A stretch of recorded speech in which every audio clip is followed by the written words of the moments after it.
असां वाक़े update कंदालूं। Nawab Shah doctor Parveen Rind मामलो वाक़े जी सिहत खाते पारां अलॻि सां जांच थींदी। ब्रेकिंग न्यूज़ आहे, अवां सां ख़बर शेयर पिया कयूं। DG health doctor Juman Bahuto जी सरबराही में जांच कमेटी क़ाइमु कई वई आहे। ब्रेकिंग न्यूज़ आहे, अवां सां शेयर कंदालूं। डॉक्टर शाहबुद्दीन कुरैशी ऐं डॉक्टर रुखसाना प्रीत चनड़ मेंबर हूंदा।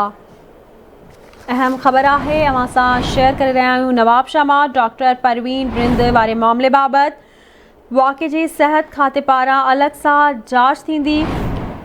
DG health doctor Juman Bahuto जी सरबराही में जांच कमेटी क़ाइमु कई वई आहे। डॉक्टर शाहबुद्दीन कुरैशी ऐं डॉक्टर रुखसाना प्रीत चनड़ मेंबर हूंदा।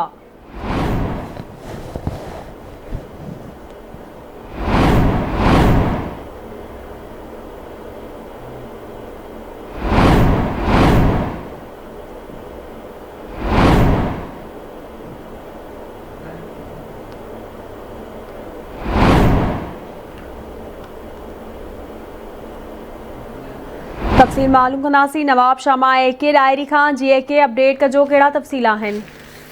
जी बिल्कुल, सिहत खाते पारां डॉक्टर परवीन रिंद वारे वाक़े के खिलाफ सिहत खाते पारां एक अलग जांच committee DG health doctor Juman Bahuto जी सरबराही में कमेटी कायम कई है, जैमें डॉक्टर शाहबुद्दीन कुरैशी ऐं डॉक्टर रुखसाना प्रीत चनड़ मेंबर होंदा। कमेटी के 3 ॾींहनि में रिपोर्ट जमा करण जो चयो आहे। जॾहिं त इन खां अॻु बि जेको आहे SHP शहीद बेनज़ीराबाद ऐं वाइस चांसलर प्रोफेसर जेको डॉक्टर गुलशन मेमन तरफ़ां बि जेको कमेटियूं अलॻि अलॻि जोड़ियूं हुयूं ऐं हीअ जेकी टीं कमेटी आहे जेकी हिन वाक़े जी जांच करे 3 ॾींहनि में रिपोर्ट पेश कंदी।